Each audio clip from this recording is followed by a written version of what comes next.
はい、こんにちは。皆さん、ဒီနေ့မှာဆိုလို့ရှိရင်တော့ဒီ N4 speed မှာစာရေး reading မဟုတ်ဖ ೇನೆ ပေါ့နော်စာပိုက် reading မဟုတ်ဖ ೇನೆအဲ့ဒီစာအုပ်ထဲမှာပဲပါတဲ့ဒီ keyword လေးပေါ့နော် keyword လေးနဲ့ပတ်သက်ပြီးမှတမျက်နှာပေါ့ရှင်းပြပေးသွားမှာဖြစ်ပါတယ်သူကကိုတိုးပါလေးဆိုတဲ့ခါကျတော့လို့ reading ဖတ်တဲ့အခါမှာလည်း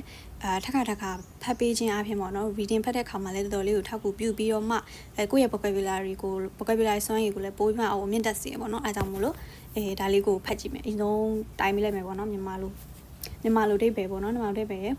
ဲဖွင့်ပြီးပြောပြပေးမယ်ပေါ့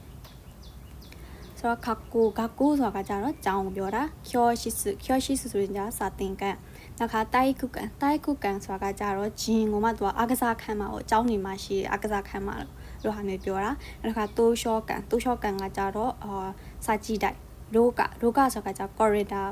corridor ကမှသူကဒီစာသင်ခန်းရဲ့အပြင်ဘက်မှာရှိတဲ့စင်ချန်လူသွားလမ်းပေါ့အဲ့လိုဟာမျိုးရိုကလို့ခေါ်ပါပေါ့နောက်ခါဟိုကာကိုဆိုတာကကြတော့ကျောင်းပြီးသွားတဲ့အချိန်ပေါ့ကျောင်းပြီးသွားတဲ့အချိန်ဆိုတာကအဲ့လိုစာသင်နှစ်ကြီးပြီးသွားတာမျိုးမဟုတ်ဘဲねဥမာ3နာရီပေါ့စာကျောင်းက3နာရီခွဲ3နာရီအဲ့လိုမှပြီးရဆိုလို့ရှိရင်အဲ့နောက်ပိုင်းချိန်ပေါ့အဲ့နောက်ပိုင်းချိန်ကိုပြောသူစီမှာဆိုရှင်ကြတယ်လို့ဟိုကာကိုနောက်မှာဒီကျောင်း3နာ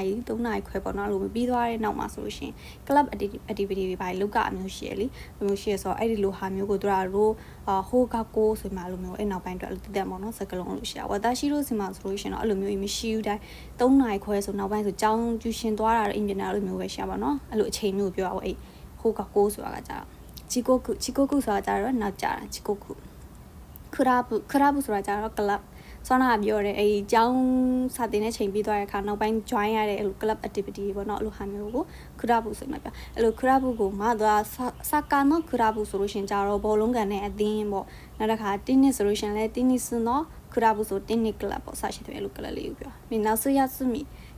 မီကကြတော့နွေရသည်အားလည်းရနွေရသည်ကျောင်းပိတ်ရကိုပြောဆန်စီကတော့ teacher ဆရာကိုပြောပါတော့နောက်ကclassmate သူကကိုယ့်ရဲ့အတန်းဖော်တငယ်ချင်းပေါ့ဆန်ပိုင်းက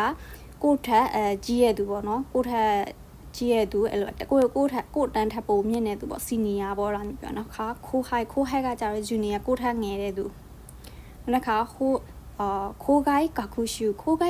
ကကြတော့သူကအဲ့လိုလစ်လာရေးခီးထွက်တဲ့ဟာမျိုးလေနော်ကျောင်းနေမှာအဲ့လိုလစ်လာရေးခီးထွက်ပြီးသွားတဲ့ခီးအဲ့လိုဟာမျိုးကိုခိုးဂိုင်းကာကူရှူဆိုမှကျောင်းပြင်ပါလိလာရေးပေါ့ဟာမျိုးပြောနောက်တစ်ခါဘန်ကျော်ကစာလေးလာတည်တဲ့ top ရဲ့အောက်မှာရှိတဲ့ဟာကရှုကူတိုင်းကအိမ်စာဖကူရှူကကြတော့ပြန်လဲလေ့ကျင်တာကိုလုတ်ပြီးသားဟာတွေကိုပြန်ပြီးမှ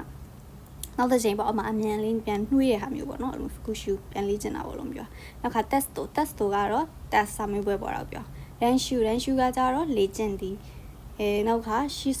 စုမကမေကွန်ခိုတာရဲ့ကအဖြေခေါကရှောကကြတော့တင်ယိုးစာအုပ်ပေါ့နော်textbook ပေါ့လို့ဟာမျိုးပြောတာနောက်က textbook ကလည်းတော့ textbook ပဲ textbook ကိုမှသူကကြတော့ခတာကနာနဲ့မွေးစားစကလုံးမှာ textbook ဆိုမှာနောက်တစ်ခုကနီဟွန်ဂိုကကြတော့ဂျပန်စာနဲ့ပတ်သက်ပြီးမှအောက်ကဟာလေးကခေါင်းစဉ်ပေါ့နော်အောက်ကဟာလေးစကလုံးပေါ့နောက်ကဘွန်ဘိုကတရားကိုပြောတယ်ဟတ်ဆွန်ဆိုတာကအတန်ထွက်နီဟွန်ဂိုနော်ဟတ်ဆွန်ဆိုရှင်ဂျပန်စကားပြောအတန်ထွက်ပေါ့လို့မျိုးခန်းကြီးကတော့တည့်ရတိုင်းပဲတရုတ်စကလုံးပေါ့နော်ခန်းကြီးကိုပြောနောက်ကနီဂတေနာကကြတော့မတော်ဘူးပေါ့နော်အဲ့နေရာမှာအားနေတာမျိုးပေါ့ဥမာဝါတာရှိကခန်းကြီးကနီဂတေတဲ့ဆိုလို့ရှိရင်နီဂတေတာပေါ့နော်နီဂတေတာဆိုလို့ရှိရင်ကျွန်တော်ကခန်းကြီးမှာမတော်ဘူးပေါ့လို့ပြောချင်တာနောက်ခါနီဂတေနာရဲ့အဆင့်ကျန်ဘတ်တူခွီနာဆိုတာတော်တာပေါ့အဲ့နေရာမှာတူခွီနာဆိုမှဝါတာရှိကခန်းကြီးကတူခွီတဲ့ခန်းကြီးကတူခွီတဲ့ဆိုကျွန်တော်ကဒီခန်းကြီးမှာတော်ရဲပေါ့ခန်းကြီးပိုင်းကိုတော်ရဲပေါ့လို့ပြောချင်နောက်က speeches ဆိုတာကကြတော့မိန်ကုန်းပြောတာမျိုးပေါ့မိန်ကုန်းပြောတာဒါမှမဟုတ်လို့စကားပြောကြိုင်ပွဲမှာစကားပြောတာလို့ဟာမျိုးကို speeches မှာပြောခိုင်ဝကကြတော့ conversation ကျွန်တော်နေ့စဉ်စကားပြောတဲ့ပုံစံပေါ့လို့ဟာမျိုးပြောမနီဟွန်ဂိုနော်ခိုင်ဝဆိုရင်ဂျပန်စကားပြောပေါ့စာရှိတယ်လို့ပြောတော့နောက်က short Q ဆိုလို့ရှင်ကြတော့elementary အဆင့်မူလအခြေခံအဆင့်ပေါ့အခြေခံအဆင့်ပင် Q ကကြတော့အလဲအဆင့်အလဲလက်ပေါ့နော်အလဲအဆင့်ပိုင်းကြော Q ကကြတော့အထက်ဆင့်ကိုမှသူကဘယ်လိုဟာတွေကိုသုံးလဲဆိုရင်ဥမာဂျပန်စာမှာကျွန်တော်ကအခုမှအခြေခံဆင့်မရှိသေးရဆိုလို့ရှင်နီဟွန်ဂိုနော် short Q နောက်ခါနီဟွန်ဂို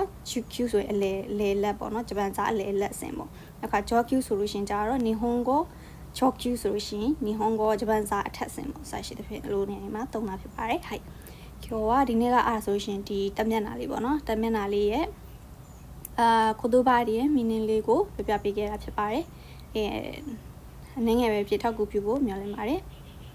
ကျော်ကကိုမသေးသေး